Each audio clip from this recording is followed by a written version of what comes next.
I watched the red taillights fade into the darkness, swallowing the only person I ever loved. My knees hit the gravel. The sharp rocks dug into my skin, but I hardly felt them. My stomach was twisting in knots, burning like I had swallowed a cup of liquid fire. 30 minutes. That's what he said I had left. My hands trembled as I clutched at my throat, gasping for air that suddenly felt too thin to breathe. The cold night wind whipped against my face, drying the tears that were already streaming down my cheeks. I was alone, in the middle of nowhere, with poison running through my veins. And the man who did this to me was the same man who promised to protect me for the rest of my life.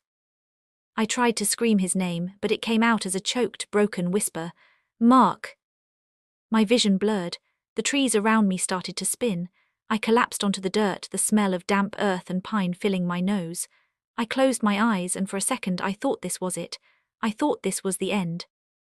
But I had no idea that the nightmare was only just beginning. To understand how I ended up dying on the side of a dirt road, you have to understand who we were, or who I thought we were.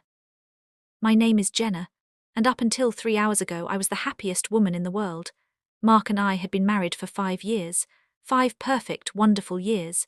He was the kind of guy who brought me coffee in bed every single morning. He remembered every anniversary, every birthday, even the day we first met at that little coffee shop downtown. He was gentle, he was kind, he was my best friend. We lived in a nice house in the suburbs. We talked about having kids soon. We were saving up for a trip to Italy. Everything was normal, everything was safe. That's the scary part, isn't it? When evil doesn't look like evil, when it looks like the person sleeping next to you. It started this evening. It was our 5th anniversary. Mark had told me to dress up. He said he wanted to cook for me. That was a surprise because Mark was terrible in the kitchen. He usually burned toast, but he insisted. I want tonight to be special, Jen, he had said, smiling that warm smile that always made my heart flutter. Just relax. I've got everything under control. I sat at the dining table watching him move around the kitchen. He looked handsome in his buttoned-down shirt, sleeves rolled up. He was humming a song. He looked happy. I remember thinking, I am so lucky. He brought out 2 plates of steak and mashed potatoes. He poured 2 glasses of red wine. The candles flickered between us, casting soft shadows on his face. Happy anniversary, baby, he said, raising his glass. Happy anniversary, I replied, clinking my glass against his. I took a sip, then I took a bite of the food. It tasted, okay, maybe a little heavy on the seasoning, a tiny bit metallic almost, but I didn't want to ruin the moment. He had worked so hard, so I smiled and ate it. I ate every bite. We talked about our future. He asked me about work. He held my hand across the table. His thumb rubbed over my knuckles just like he always did. But looking back now, I realized something was off. His eyes. Usually Mark's eyes were warm, full of life, but tonight they were focused, intense, almost like he was studying me, like he was waiting for something. Are you feeling okay? He asked after about 20 minutes. I put my fork down. Actually, I feel a little dizzy. Dizzy, he didn't look surprised. He just tilted his head. Yeah, I said, rubbing my temples. A sudden wave of nausea hit me hard. The room tilted to the left. Whoa, I feel really weird, Mark. My stomach cramped. It wasn't a normal stomach ache. It was a sharp, stabbing pain that made me double over. Mark, I groaned, something is wrong. He stood up immediately. Okay, don't panic. He came around the table and helped me up. You look pale, Jen, really pale. My heart, I gasped, it was racing, thumping against my ribs like a trapped bird. I can't catch my breath. It's probably food poisoning, he said quickly. Maybe the steak was bad. I'm so sorry, baby. Come on, let's get you to the car. I'm taking you to the ER. I leaned on him, my legs feeling like jelly. I trusted him completely. He was my protector. He was taking care of me. He helped me into the passenger seat of our SUV. He buckled my seatbelt for me. He even brushed a strand of hair out of my face. Hang in there, sweetheart, he said softly. I'll get you help. As he drove, I drifted in and out of consciousness. The pain in my stomach was getting worse, spreading into my chest. I felt cold, so cold. I watched the streetlights flash by, blurring into streaks of yellow. Hurry, Mark, I whispered. Please hurry. I am, he said. His voice was calm, too calm. I closed my eyes for a moment, trying to fight the nausea. When I opened them again, the streetlights were gone. The pavement had turned into gravel. The car was bouncing. I looked out the window. All I saw were trees, dark, dense woods. "Mark," I mumbled, confused. "Where are we? This isn't the way to the hospital." He didn't answer. He just kept driving, his hands gripping the steering wheel tight. "Mark," I said, a little louder this time. Panic started to rise in my chest, mixing with the pain. "Why are we in the woods?" He slammed on the brakes. The car skidded to a halt. Dust swirled around us in the headlights. The sudden stop threw me forward against the seatbelt. My head was spinning. "Mark, what's going on?" He turned to look at me. The dashboard lights cast a ghostly glow on his face. And that's when I saw it, the look in his eyes. It wasn't love, it wasn't concern. It was nothing, just cold, empty nothing. He reached across me, but not to comfort me. He opened my door. "Get out," he said. I stared at him. I couldn't process the words. "What?" I said, "Get out of the car, Jenna." "But I'm sick," I cried, tears welling up. "I need a doctor. You said we were going to the hospital." He laughed. It was a dry, humorless sound. "We aren't going to the hospital." He unbuckled my seatbelt and shoved me, hard. I wasn't expecting it. I tumbled out of the car, landing on the hard dirt road. The impact knocked the wind out of me. I tried to scramble back up, grabbing onto the door frame. "Mark, please, I don't understand," I screamed. "Help me." He looked down at me from the driver's seat. He looked so calm, like he was just taking out the trash. "It wasn't bad meat, Jenna," he whispered. My blood ran cold. "What?" "The food," he said, his voice smooth and terrifyingly steady. "I poisoned it. A lethal dose. You have about 30 minutes before your heart stops completely." The world stopped. "No," I sobbed. "No, you didn't. You love me." "I loved the idea of us," he said, "but plans change. Goodbye, Jenna." He reached out and slammed the passenger door shut. I heard the lock click. "Mark," I banged on the window. "Mark, don't do this." He didn't even look at me. He put the car in reverse, swung around and drove away. And that's how I ended up here, lying in the dirt, watching the man I trusted with my life drive away to let me die.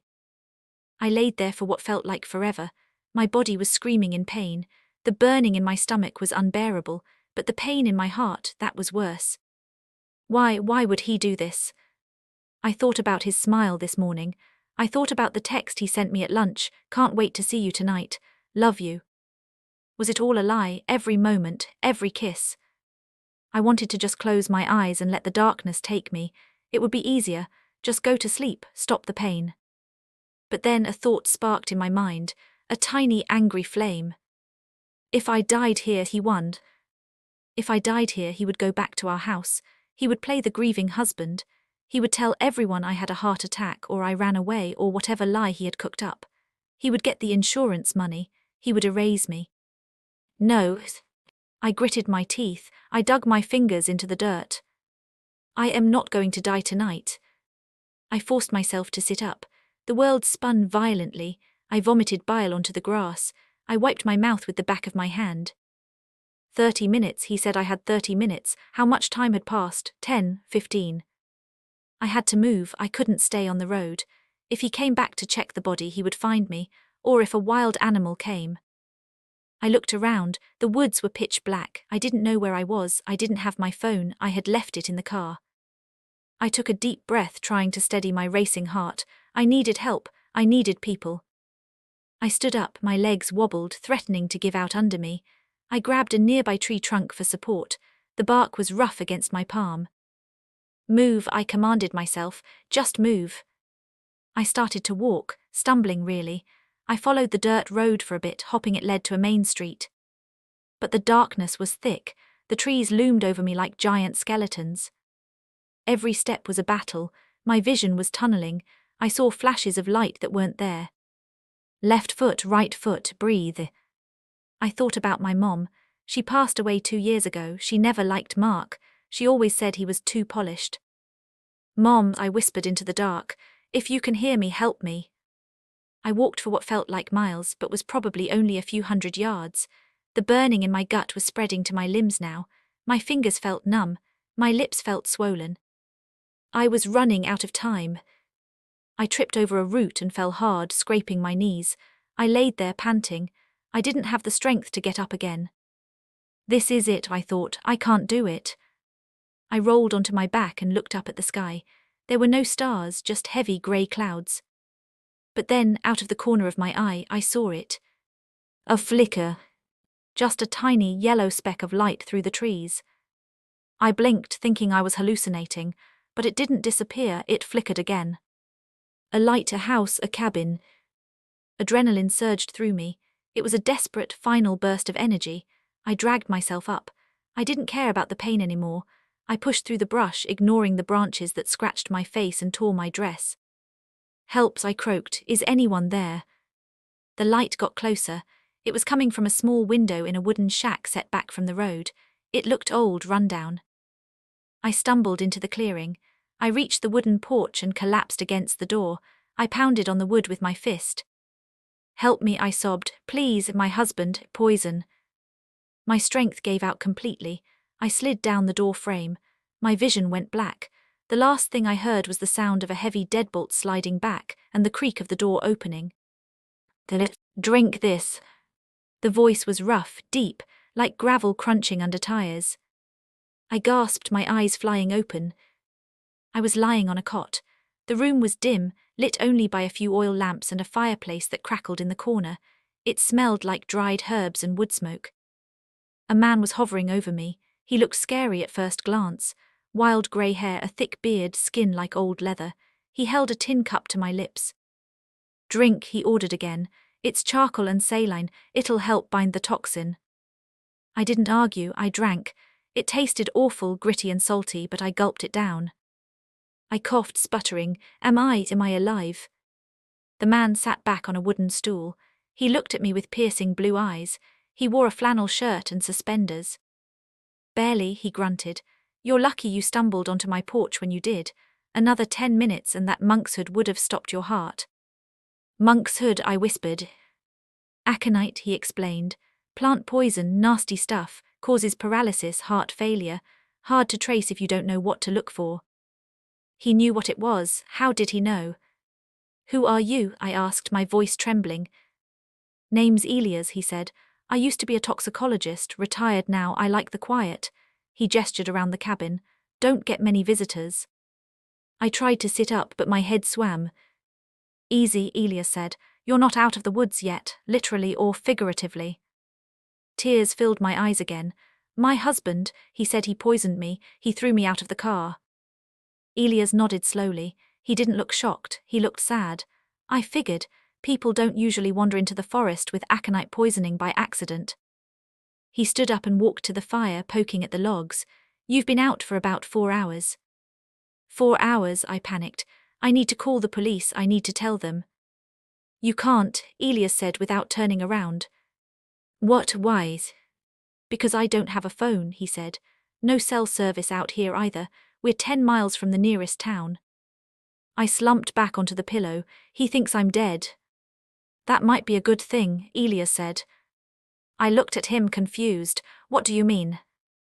Elias turned to face me. The firelight danced in his eyes. "If he wanted you dead and he finds out you survived, he'll just finish the job. If you want to survive this, girl, you need to think. You need to be smart." He was right. Mark was thorough. If he knew I was alive, I wouldn't be safe anywhere.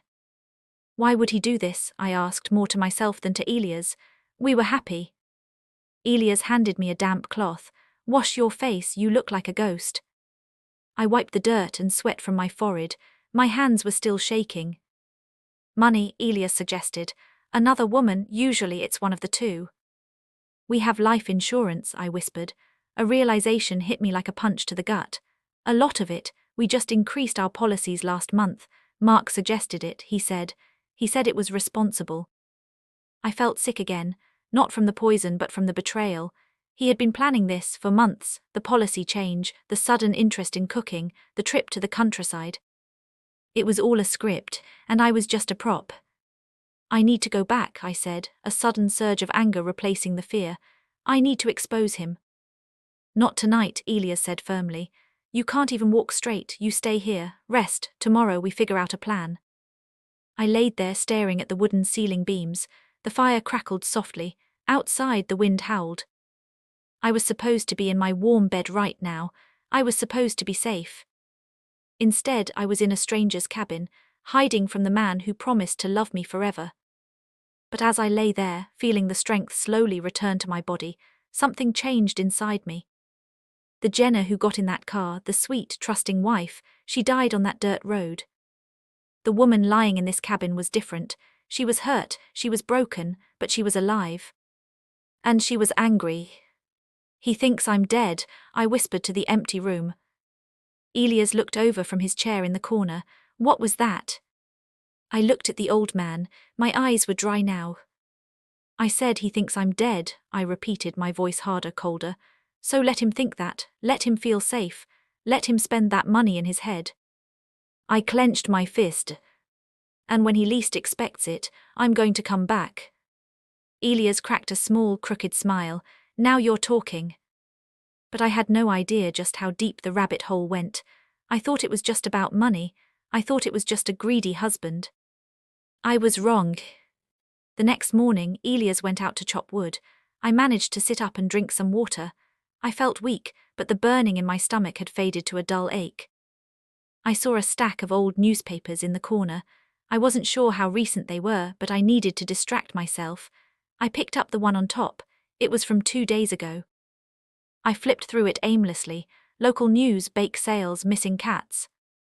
Then I saw a photo. It was small, tucked away in the society section, a photo of a charity gala from last week. And there in the background was Mark. He was wearing his tuxedo, he looked handsome, but he wasn't alone. He was standing close to a woman, a very beautiful woman with blonde hair. He had his hand on the small of her back. It was subtle, intimate. I squinted at the caption. It didn't list their names, it just said, "Guests enjoying the annual Children's Hospital Gala." I stared at the woman. She looked familiar. Where had I seen her? Then it hit me. My breath caught in my throat. She was the bank manager, the one who helped us with our mortgage, the one who helped us update our life insurance policies. Her name was Sarah. My hands started to shake so hard the paper rattled. It wasn't just Mark, they were in it together. She knew exactly how much I was worth. She probably helped him plan it. Just then Elias burst through the door. He looked pale. He was holding a small portable radio in his hand. "Jenna," he said, his voice urgent, "you need to hear this." He cranked up the volume. Static hissed, and then a news anchor's voice cut through the room. "Breaking news this morning. Police are searching for a local woman reported missing late last night. Jenna Reynolds, 28, was last seen leaving her home with her husband for an anniversary dinner." My heart pounded. According to the husband, Mark Reynolds, the couple had an argument, and Jenna demanded to be let out of the car on Old Mill Road. He claims he returned 20 minutes later to pick her up, but she was gone. "Liar," I hissed.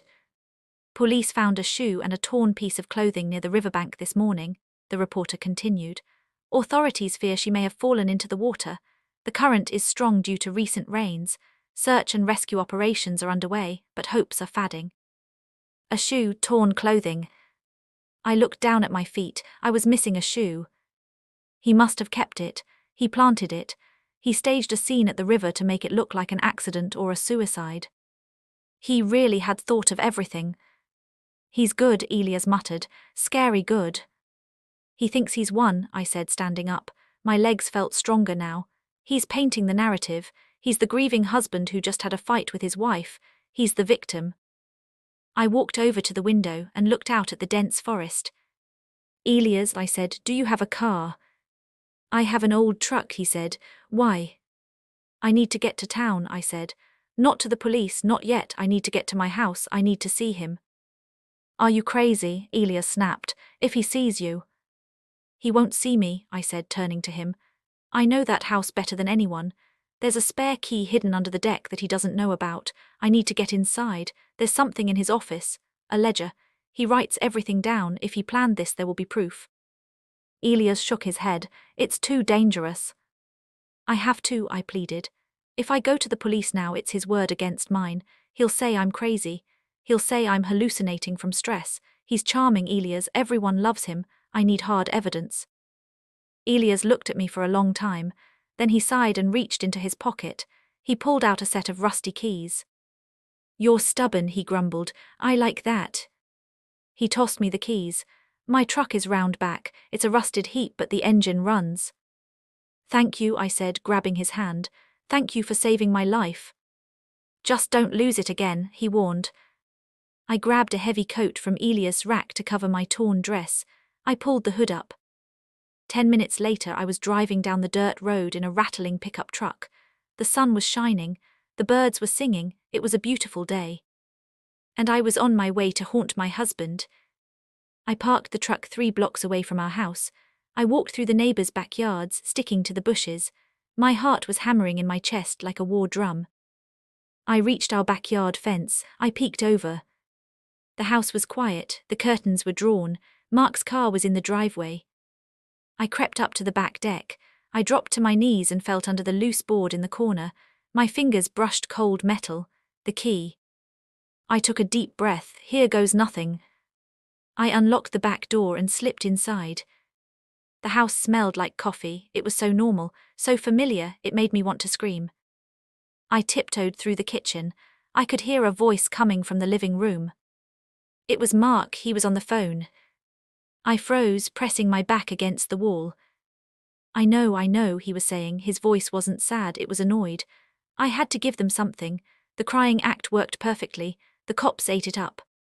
My blood boiled. Yeah, he laughed. She's gone, babe, the poison I used. Elias was right, it's undetectable after a few hours. By the time they find a body, if they ever do, it'll just look like heart failure or drowning. He paused. Yeah, I'll come over tonight. We can celebrate properly. I love you too, Sarah. Sarah, the bank manager. I felt a tear slide down my cheek, but I wiped it away furiously. I needed that ledger. His office was upstairs. I waited until I heard him walk into the kitchen. The fridge opened. I moved. I ran up the stairs on my tiptoes, skipping the 3rd step because it always squeaked. I slipped into his office and closed the door softly. I went straight to his desk, locked. I grabbed a letter opener from the top of the desk and jammed it into the lock. I twisted, click. I pulled the drawer open. It was there, his black notebook. I flipped it open. My eyes widened as I scanned the pages. It wasn't just me. There were lists, numbers, dates. Gambling debts, $50,000. Loan shark, $20,000. Sarah's cut, 40%. He was broke, he was in massive debt. He had gambled away everything, our savings, his retirement. And then on the last page, a timeline. Sept 15, increase policy. Oct 1, buy aconite seeds. Oct 20, anniversary dinner. It was all there, in black and white. I pulled my phone out of his drawer, he had kept it there, and snapped photos of every page. My hands were shaking, but I got them. I had him. I put the notebook back, I locked the drawer. I was about to leave when I heard a sound that made my heart stop. Footsteps on the stairs. He was coming up. I looked around frantically. There was nowhere to hide. The closet was full, under the desk was too visible. The footsteps got closer. Thump, thump, thump. The doorknob turned. I dove behind the heavy velvet curtains by the window just as the door creaked open. I held my breath. I pressed my hand over my mouth. Mark walked into the room. I could see his shoes through the gap in the fabric. He walked to the desk. He stood there for a moment. He mumbled. Did he notice? Did I leave a scratch on the lock? He pulled the drawer. It rattled, locked. He sighed and walked over to the window. Right where I was standing. He was inches away from me. I could smell his cologne, the same cologne I bought him for his birthday. He reached for the curtain. My heart stopped. This was it. He was going to find me, and this time he wouldn't use poison. He grabbed the fabric. What a mess, he muttered.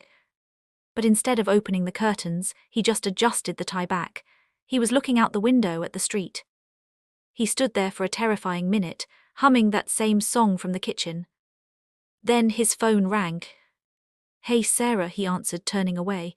"Yeah, I'm just grabbing some paperwork. I'll be there in 10. He walked out of the room. I waited until I heard the front door close and his car engine start. I collapsed onto the floor, gasping for air. I was safe for now.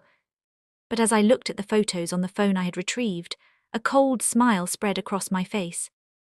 He was going to celebrate with his mistress. He thought he was free. He had no idea that his dead wife was about to crash the party. I stood up, I walked to the mirror on the wall. My hair was messy, my face was dirty, my dress was torn. I looked like a wild animal. "Good. You wanted a monster, Mark," I whispered to my reflection. "You just created one." I left the house, I got back into Elia's truck. But I didn't go back to the cabin. I drove to the police station. But I didn't go inside, not yet. The police might be in on it or they might move too slow. I couldn't risk him getting away or destroying evidence if he got tipped off. No, I needed a bigger audience. I looked at the date on my phone. Tonight was the town's annual Founders' Day gathering. Everyone would be there, the mayor, the police chief, the press. And Mark, he would be there to play the grieving husband, to get sympathy from the community. Sarah would probably be there too, lurking in the background. It was perfect. I drove to a thrift store on the edge of town. I used the emergency cash I kept hidden in my phone case. I bought a cheap black dress. It was simple, elegant, morning clothes. I went to a public bathroom. I washed my face, I fixed my hair, I put on the dress. I looked in the mirror. I didn't look like Jenna the victim anymore. I looked like Jenna the Avenger. I got back in the truck and drove toward the town square. The sun was setting. The lights of the festival were twinkling, music was playing. I parked the truck, I walked toward the crowd. I pulled my hood up, I stayed in the shadows. I saw the stage, the mayor was speaking. "We are all saddened by the tragedy that has struck our community," the mayor said into the microphone. "Mark, please come up." Mark walked onto the stage, he looked devastated. He wiped a fake tear from his eye, the crowd clapped supportively. He took the microphone. "Thank you," he choked out. "My wife, Jenna, she was my everything. I don't know how I'm going to live without her." The crowd murmured with sympathy. I saw women crying. "She was beautiful," Mark continued. "She was kind and I hope she's at peace." "I am at peace, Mark," I said.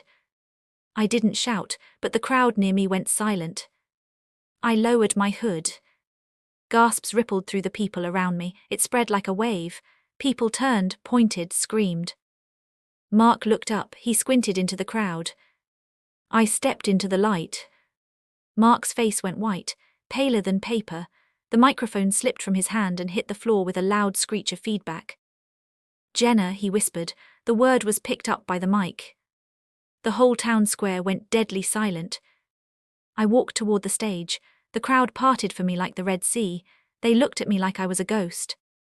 "I'm not dead, Mark," I said, my voice ringing out clear and strong, "though you tried very hard to make sure I was." "Jenna, baby," he stammered, backing away. You're hallucinating, you're sick." "Am I?" I reached into my pocket and pulled out the phone. I held it up. "Is this hallucination? Or is this your ledger, the gambling debts, the payoff to Sarah?" I pointed to the side of the stage. Sarah was standing there, frozen, a glass of champagne halfway to her mouth. She dropped the glass, it shattered. "It's over, Mark," I said. "I know about the poison, I know about the insurance, I know everything." Mark looked around wildly. He looked like a trapped rat.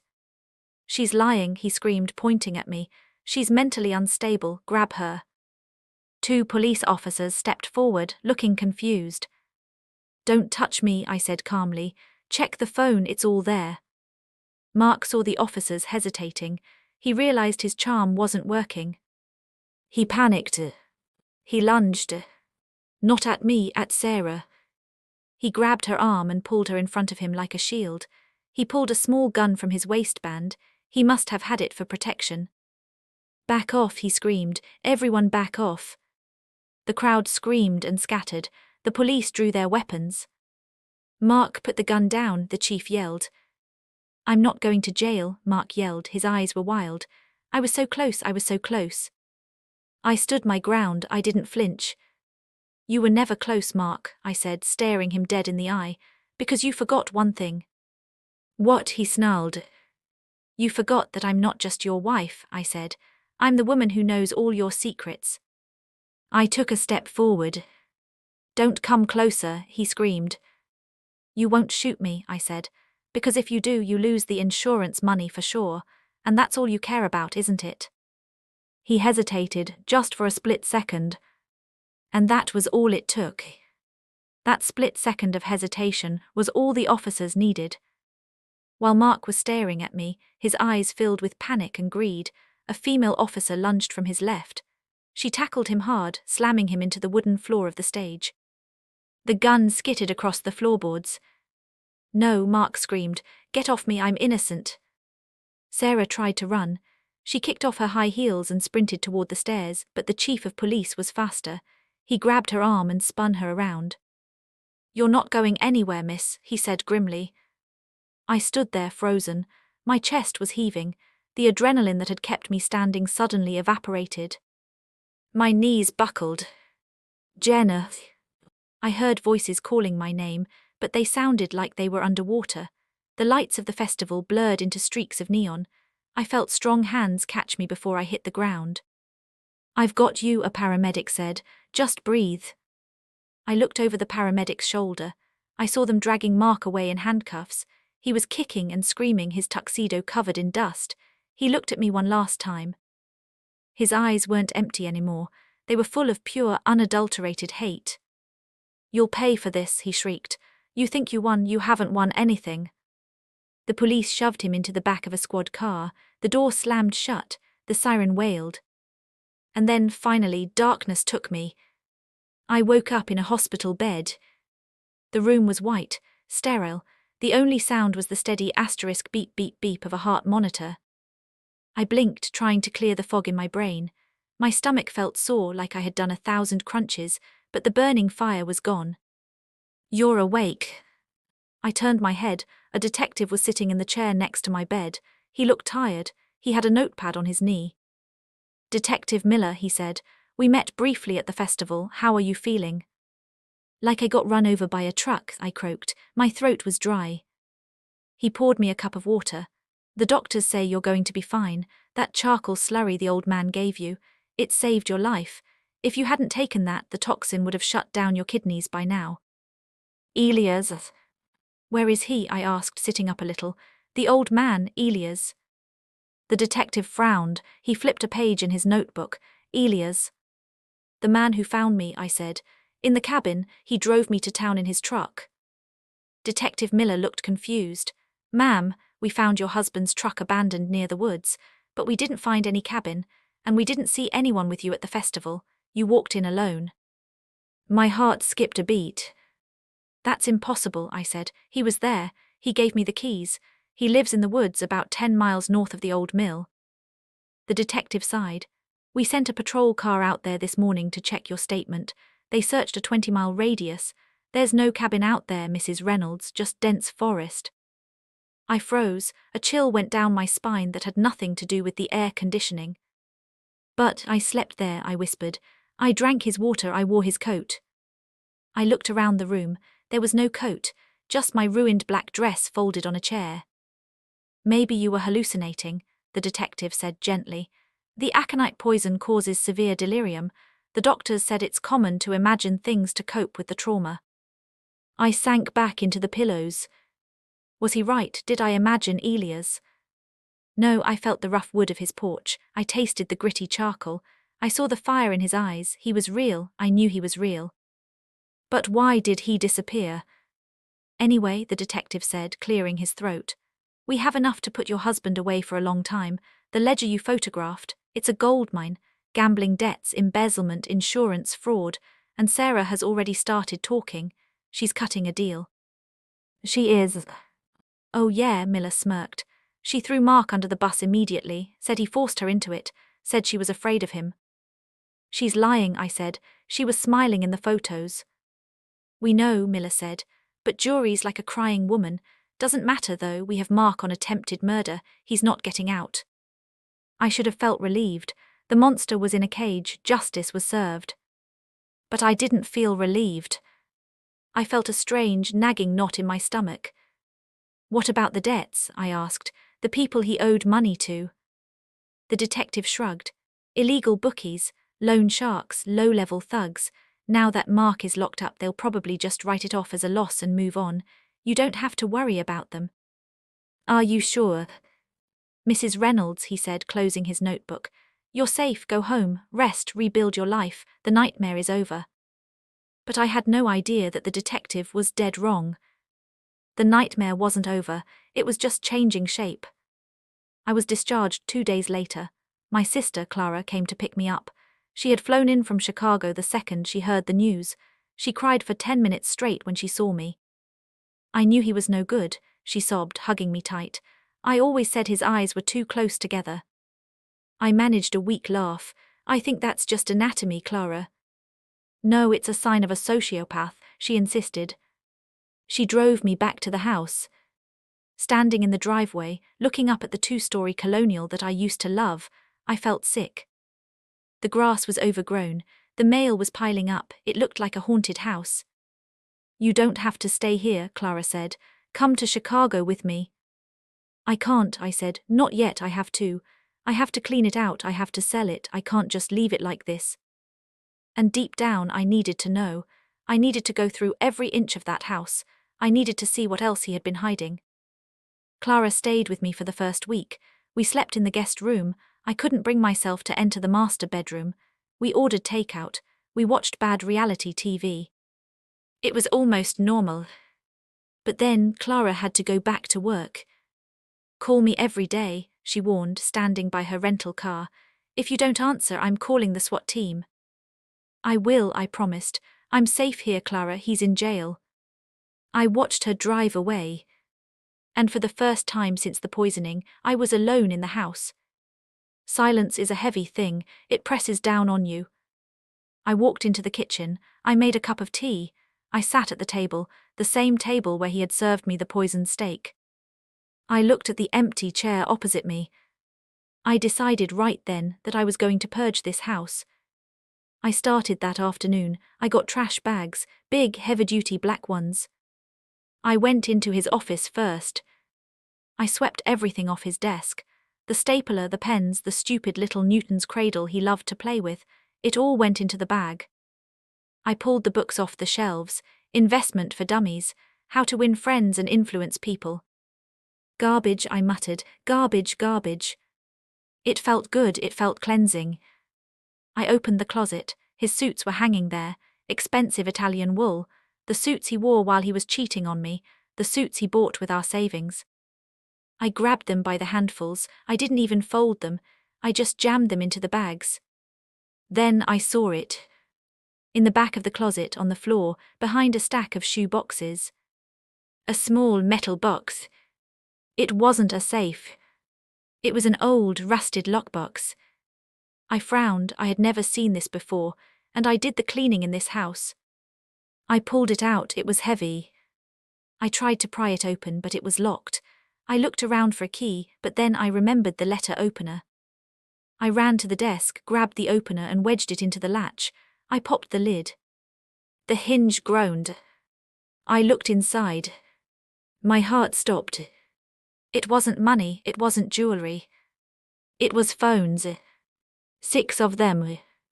Old flip phones, burner phones, they were all turned off. What on earth, I whispered. Why would Mark need 6 burner phones? I picked one up, it was dead. I picked up another, also dead. I ran downstairs to the kitchen junk drawer and found a universal charger. I plugged one of the phones in. I waited, tapping my foot nervously on the tile. The screen lit up, the battery icon flashed red.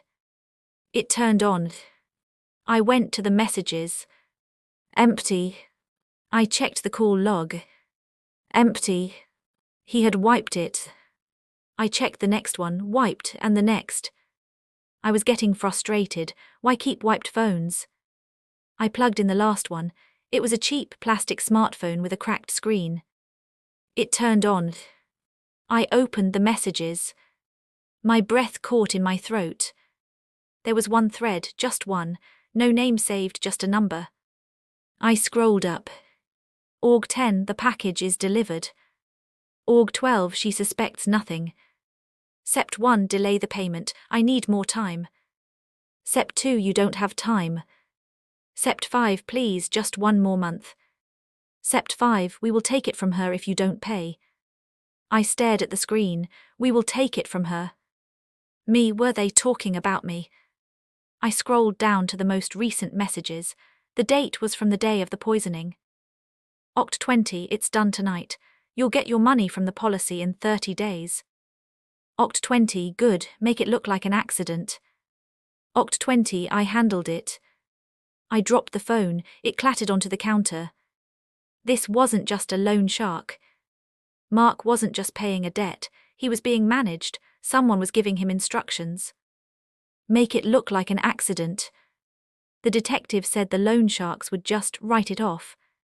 But looking at these texts, these people didn't seem like the type to write anything off. They seemed precise, cold. And Mark had failed. Which meant they didn't get their money.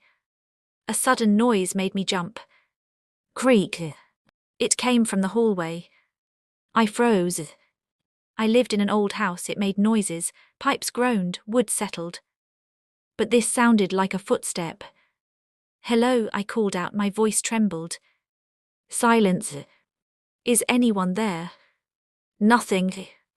I grabbed a steak knife from the butcher block on the counter. My hand was shaking so bad, the blade rattled against the wood. I walked slowly into the hallway. The front door was closed and locked. I checked the deadbolt, engaged. I checked the back door, locked. I let out a breath I didn't know I was holding. You're paranoid, Jenna, I whispered, just paranoid. I went back to the kitchen. And that's when I saw it. The back door. I had just checked it, it was locked. But now, looking through the glass pane, I saw something on the outside handle. A piece of tape. A strip of clear Scotch tape was placed over the latch mechanism. My blood ran cold. That's an old burglar trick. You tape the latch so when the homeowner unlocks it to let the dog out or check the mail, it doesn't fully lock when they close it again. But I hadn't opened that door all day. Someone else had taped it.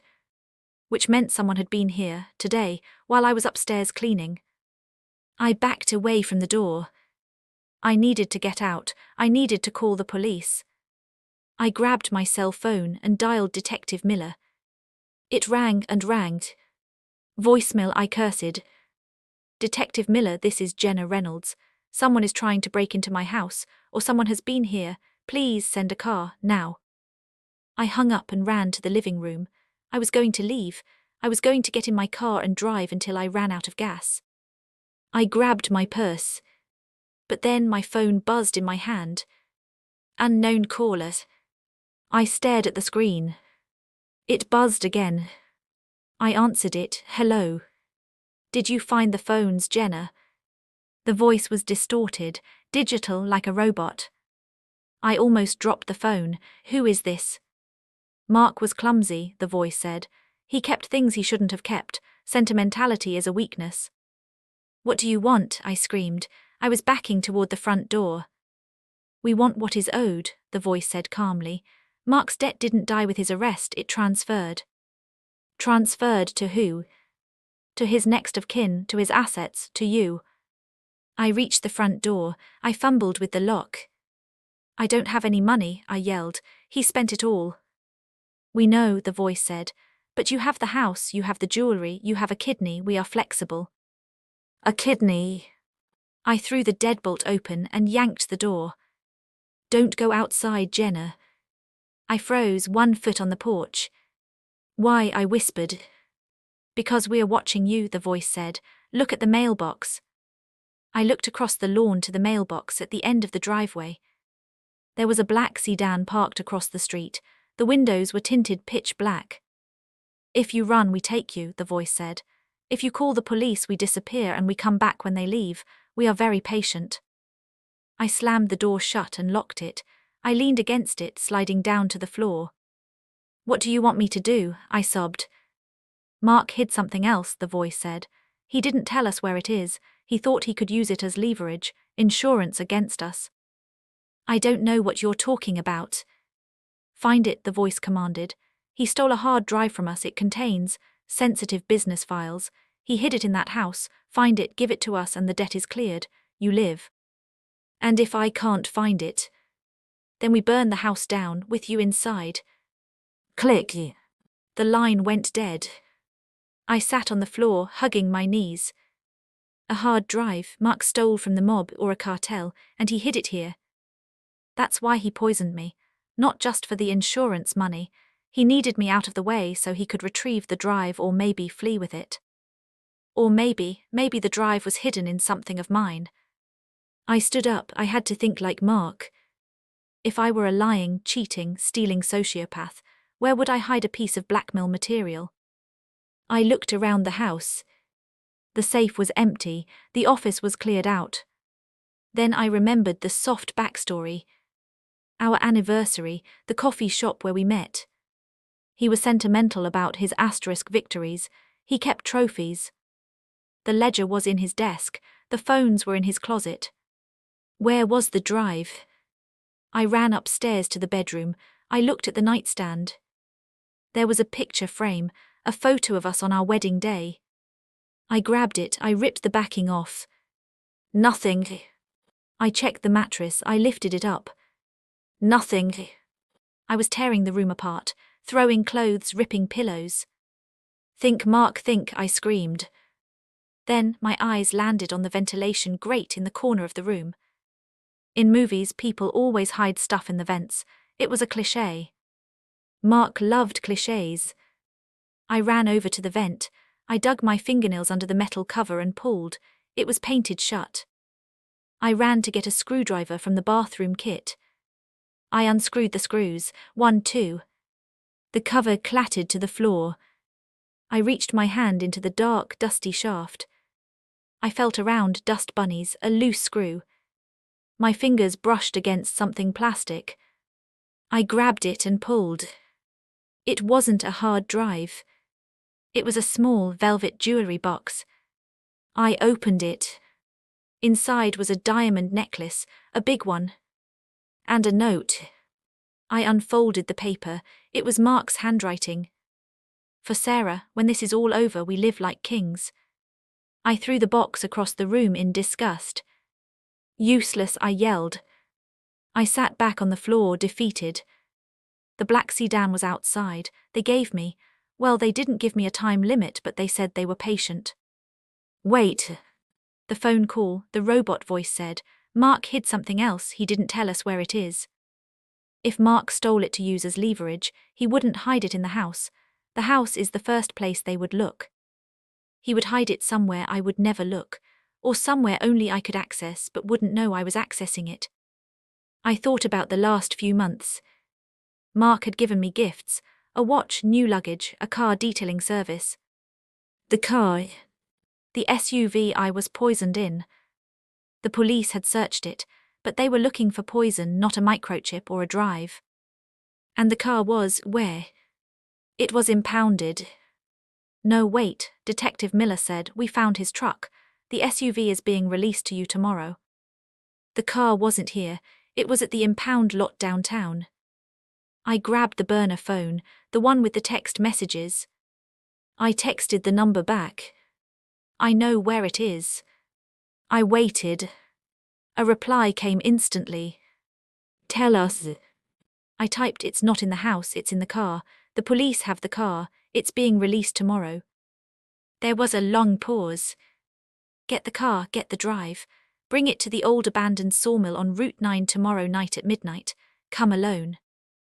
If you tell the police, we will know, and we will kill your sister in Chicago. My stomach dropped, they knew about Clara. I'll be there, I typed. I put the phone down. I was trapped. I had to go to the police impound, get the car, find a drive I wasn't even sure was there, and deliver it to criminals in the middle of the night. But I had a plan. Or at least the beginning of one. I needed help, real help, not the police. The police were too slow, too by the book. These people were professionals. I needed someone who knew how to disappear, someone who knew about poisons and hiding in the woods. I needed Elias. But the detective said Elias didn't exist. I walked to the window and peeked through the blinds. The black sedan was still there. I couldn't leave through the front door. I went to the basement. Our house had an old coal chute. It was small, dirty, and led out to the side of the house behind the thick azalea bushes. I changed into black leggings and a hoodie. I crawled up the chute, scraping my elbows. I pushed the metal door open. It squeaked, but the wind covered the noise. I slid out into the bushes. I waited. The black sedan didn't move. I crawled on my stomach through the flower beds until I reached the neighbor's fence. I hopped it. I ran through the neighbor's yard, then the next until I was 3 streets over. I called an Uber. "Where to?" the driver asked when he picked me up. "The library," I said. I needed to do research. I needed to find out who owned the land where Elias' cabin was supposed to be. If the police couldn't find him, maybe it was because he didn't want to be found. At the library, I logged onto a public computer. I pulled up the county land records. I searched the area north of the old mill.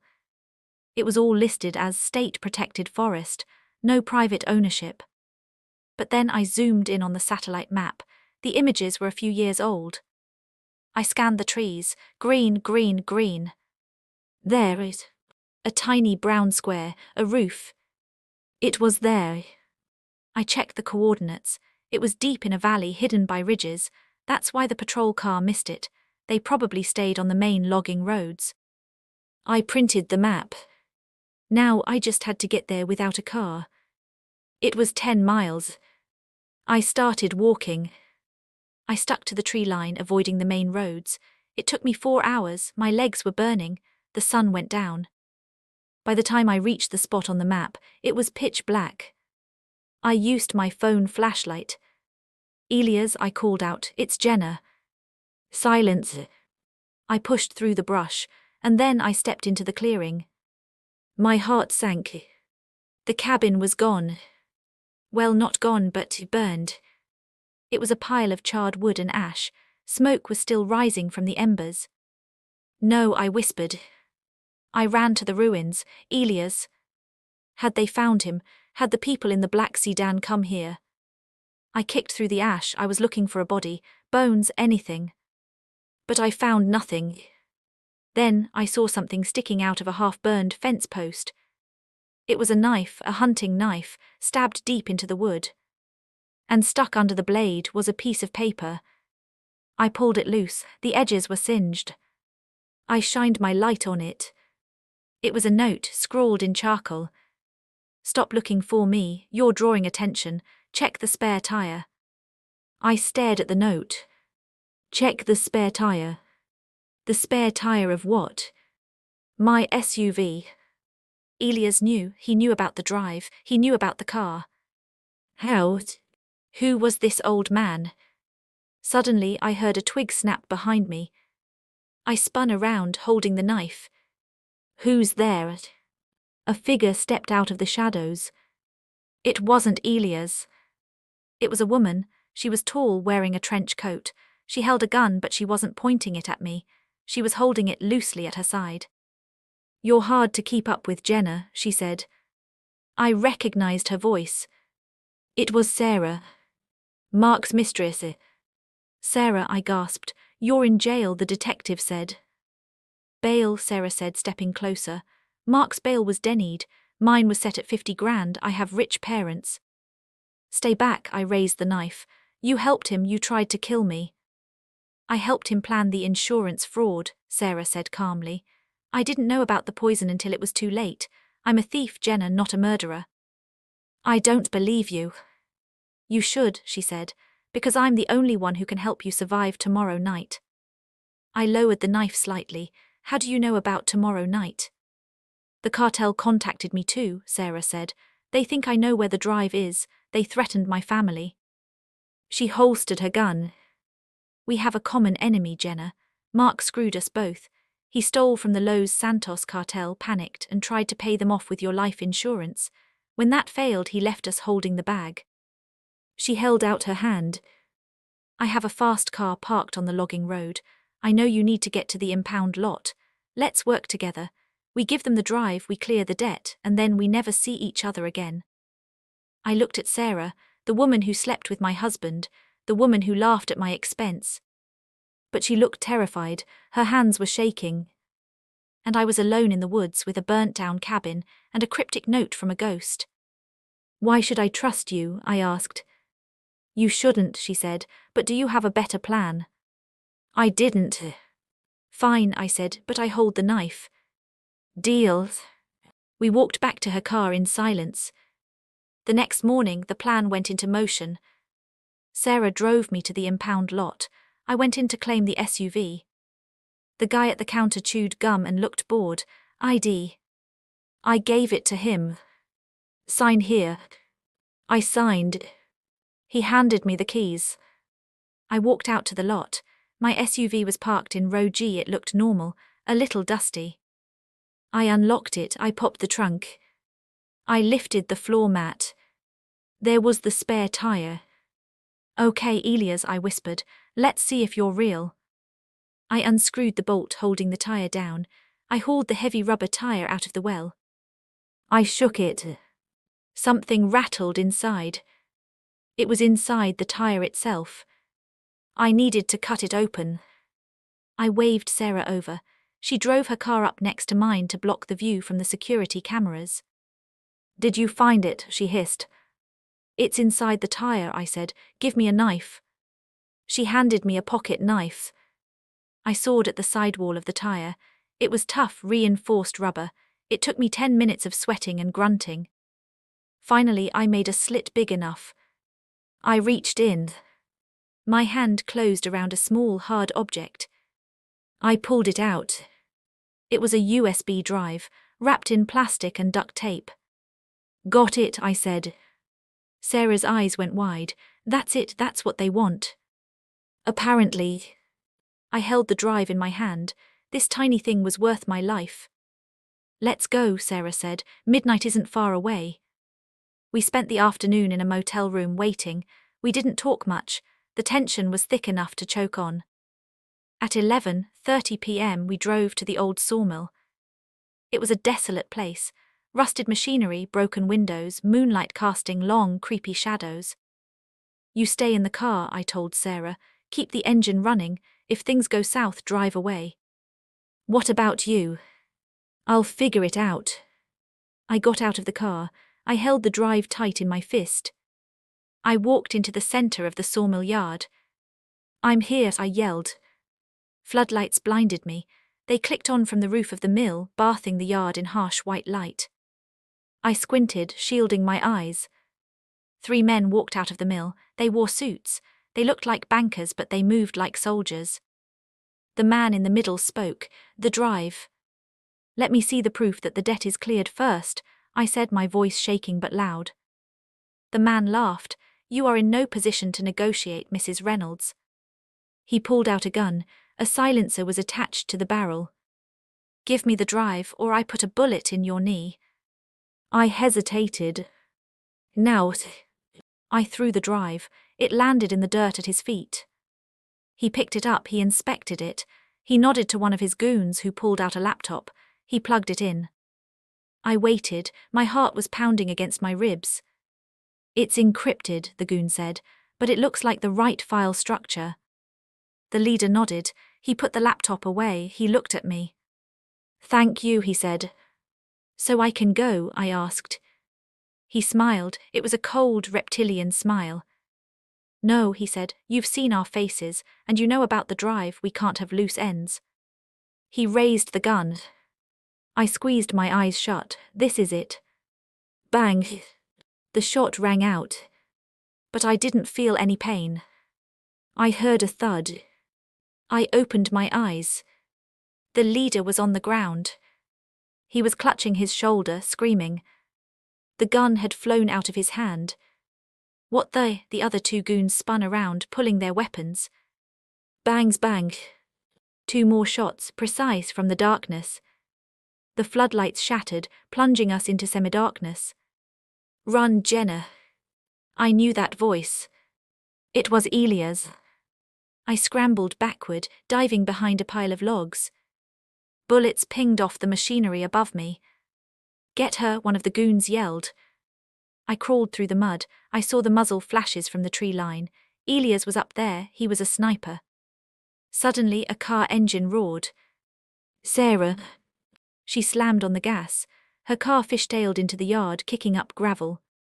She drifted around the pile of logs and slammed the passenger door open. "Get in," she screamed. I lunged for the car.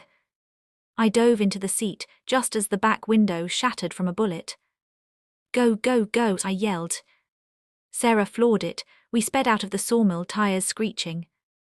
We drove for 10 miles without slowing down. My ears were ringing. "Did you see that?" Sarah shouted, laughing hysterically. "Who was that shooter?" "My guardian angel," I panted. We pulled over at a gas station on the highway. We were safe. I looked at Sarah. "We made it." "We did," she said. She leaned back against the headrest, closing her eyes. "It's over." "Yeah," I said, "it's over." But then, something I never expected happened. Sarah opened her eyes. She turned to look at me. And she pointed her gun at my face. "I'm sorry, Jenna," she said. Her voice was steady. "But it's not over." My blood froze. "Sarah, what are you doing?" "The drive," she said. "The cartel isn't the only one who wants it. That drive has the account numbers for an offshore fund worth $50 million. "But we gave it to them," I said, confused. Sarah smiled, a wicked, sharp smile. "No," she said. "You gave them the decoy. I swapped it when you were cutting the tire. I have the real drive in my pocket." My mouth fell open. You played me." "I told you," she said. "I'm a thief." She cocked the hammer of the gun. "And $50 million doesn't split 3 ways. It doesn't even split 2 ways." "Sarah, don't," I pleaded. "Get out of the car, Jenna," she said. "Deja vu, right?" I reached for the door handle. My hand was shaking. She was going to leave me here, just like Mark did. I opened the door. But as I stepped out, my phone buzzed in my pocket. One single vibration. I looked at Sarah. Can I just look at my phone one last time?" She rolled her eyes. "Make it quick." I pulled it out. It was a text from an unknown number. "Duck." I didn't think. I dropped to the pavement. Crack. The driver's side window exploded inward. Sarah screamed. The gun flew from her hand as the glass shredded her arm. She slammed on the gas, peeling out of the gas station, leaving me on the concrete. I stayed down, covering my head. Silence returned. I looked up. A beat-up old truck pulled up next to me. The window rolled down. Elias was sitting there. He was holding a smoking rifle. "Get in, kid," he grunted. "We've got work to do." I scrambled into the truck. "You're alive," I cried. "You saved me again." "Stop crying," he said, putting the truck in gear. "We have to catch her." "Catch her?" I asked. "Why? She has the drive. Let her go. The cartel will kill her." Elias looked at me. His face was grim. "No," he said. "The cartel won't kill her because she is the cartel." My jaw dropped. "What?" "Sarah isn't a bank manager," Elias said. "She's the daughter of the Los Santos boss. Mark didn't steal the drive from them. She stole it from her father *. She used Mark to fake the theft, and now she has the codes to the entire empire." I stared out the window as we sped down the highway. Mark was a pawn, I was a pawn. Sarah was the queen. And she was getting away with everything. "So what do we do?" I asked, feeling a new kind of fire burning in my chest. Elias handed me a heavy metal object from the dashboard. It was a grenade. "We finished the game," he said. I held the grenade in my hands. It was cold, heavy. The metal felt bumpy against my sweating palms. "Is this real?" I shouted over the roar of the engine. Elias swerved the truck around a pothole, sending us bouncing into the air. "As real as it gets, kid. Pin is on the top. Don't pull it until I say so." We were doing 90 miles an hour down a winding forest road. The headlights cut through the darkness, illuminating the trees that blurred past like green ghosts. Up ahead, I saw the red taillights of Sarah's car. She was fast. She was driving a luxury sedan with a V8 engine. We were in a rusted pickup truck that smelled like wet dog and sawdust. But Elias drove like a demon. "She's heading for the airfield," Elias shouted, gripping the steering wheel with white knuckles. "There's a private strip about 5 miles north. If she gets on a plane, she's gone, and the money is gone." "I don't care about the money," I yelled back. "I just want her caught. She tried to kill me." "You should care about the money," Elias grunted, "because she's going to use it to vanish, and if she vanishes, she'll come back for you. Loose ends, remember." He was right. Sarah wasn't just a mistress. She was a crime lord's daughter. She had resources I couldn't even imagine. As long as she was free, I was a dead woman walking. "Hold on," Elias barked. He slammed on the brakes and jerked the wheel to the left. The truck skidded sideways, tires screaming against the asphalt. We drifted onto a dirt logging trail. "Where are we going?" I screamed, grabbing the dashboard handle. "Shortcut," Elias yelled. "We're going to cut her off at the pass." The truck slammed over roots and rocks. My teeth rattled. Branches whipped against the windshield. It felt like the truck was going to fall apart around us. But I looked at Elias. His face was calm, focused. His blue eyes were narrowed, scanning the dark woods. He wasn't just an old man, he was a soldier. "Elias," I asked, my voice trembling, "who are you really?" He didn't look at me, he just shifted gears. "I told you, just a guy who hates bullies." We burst out of the woods and back onto the main road. And there she was. Sarah's car was right in front of us. We had cut her off. Elias floored it, the truck roared. We were inches from her bumper. Sarah swerved, she saw us. I saw her hand come out of the driver's window. She was holding her gun. Pop, pop. Bullets sparked off the hood of the truck. "Get down," Elias yelled. I ducked, clutching the grenade to my chest. "She's shooting at us."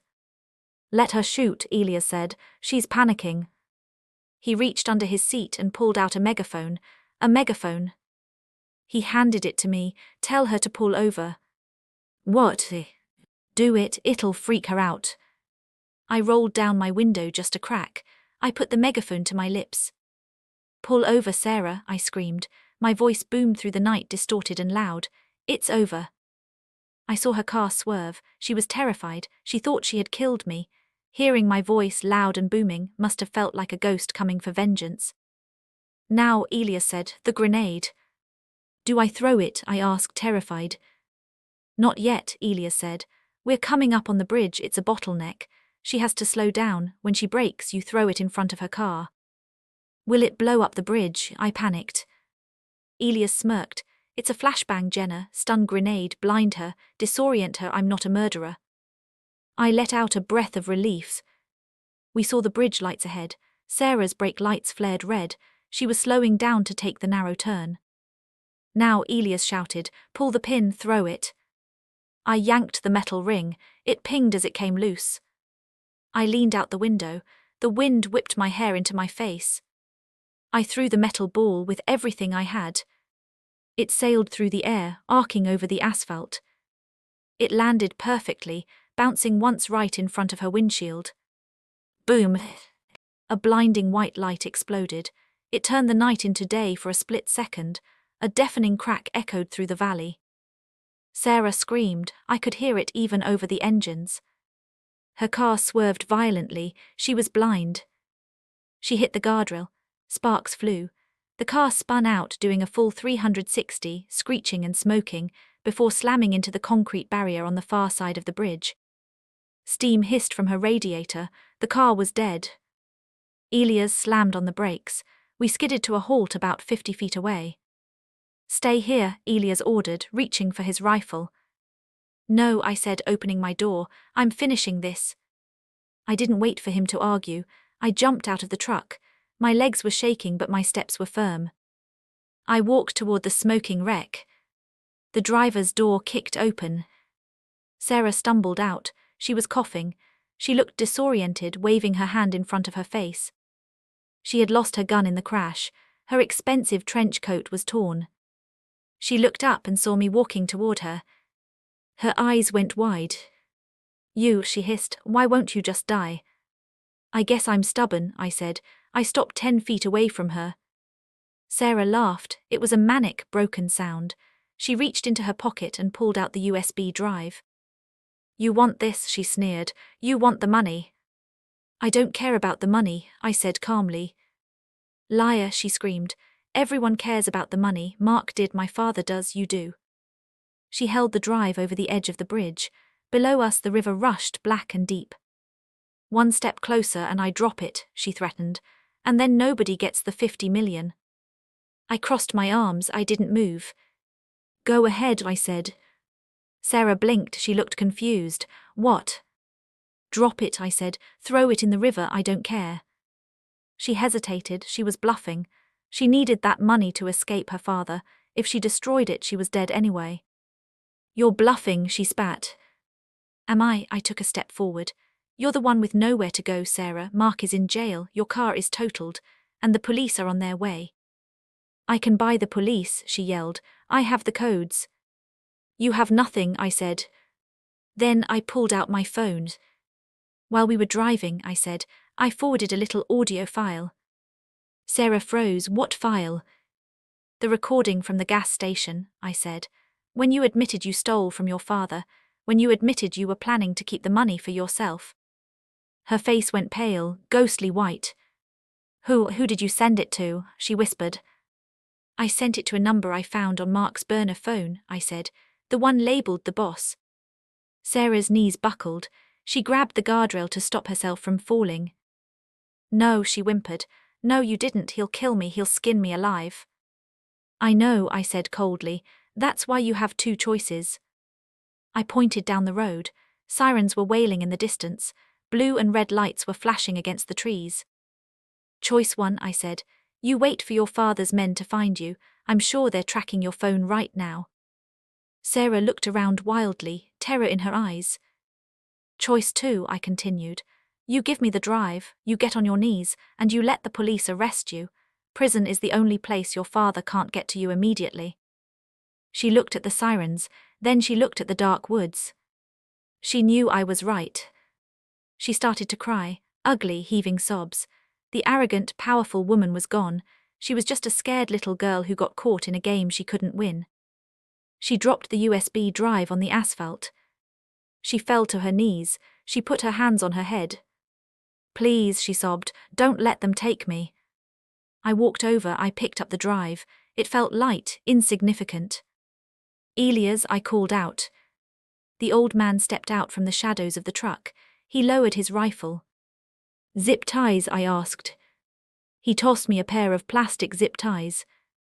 I walked behind Sarah. I pulled her wrists together. I cinched the ties tight. This is for Mark, I whispered in her ear, and this is for the poison. She didn't fight, she just cried. The police cruisers skidded to a halt at the end of the bridge. Doors flew open. Officers swarmed out, guns drawn. Hands in the air, they screamed. I raised my hands. I held the drive in one hand. Detective Miller was the first one to reach us. He looked at me, then at the burning car, then at Sarah tied up on the ground. He lowered his gun. He looked impressed. Mrs. Reynolds, he said, shaking his head, remind me never to make you angry. I lowered my hands. I handed him the drive. Evidence, I said, and her confession. Miller took the drive. We'll take it from here. They hauled Sarah away. She was begging them to put her in protective custody. She was screaming about her father. I watched her go. And then I felt it. The adrenaline crashed. My legs turned to jelly. I sat down on the guardrail. I put my head in my hands. It was over. Really over. I felt a hand on my shoulder. It was warm, rough. You did good, kid, Elias said softly. You did real good. I looked up at him. I couldn't have done it without you. Yeah, well, he shrugged. I was just the driver. I laughed, a real laugh. It bubbled up from my chest and turned into tears. I cried for the betrayal. I cried for the fear. I cried for the loss of the life I thought I had. Elias just stood there, patting my shoulder, letting me get it all out. Come on, he said finally. Let's get you a burger, I'm starving. The next few months were a blur of lawyers, courtrooms, and headlines. The trial was the biggest thing to hit our state in decades. The poison plot, that's what they called it. Mark pleaded not guilty at first. He tried to charm the jury. He wore his best suit. He smiled at the cameras.